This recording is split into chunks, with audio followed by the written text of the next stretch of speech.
जंगल में कई बंदर रहते थे, सब होशियार और चालाक। एक दिन सरदार मर गया। अब नया सरदार चुनने की बारी आई। सभी बंदर लड़ने लगे, कोई ताकत दिखाता, कोई ऊंची छलांग लगाता।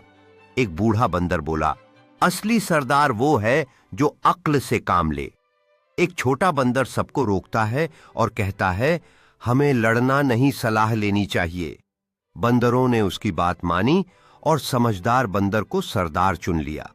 अब पूरा झुंड खुश था, सब मिलजुल कर रहने लगे। सरदार वही बना जिसने लड़ाई नहीं, शांति का रास्ता चुना। बंदरों ने अपने नए सरदार की बात मानी और एकजुट होकर काम करने लगे। वह समझदार बंदर अपने अनुभव से उन्हें सही रास्ता दिखाता रहा।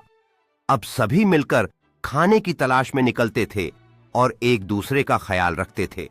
जंगल में शांति और खुशहाली का माहौल बन गया। सभी बंदर इस नए बदलाव को पसंद करते थे और उनका जीवन बेहतर हो गया।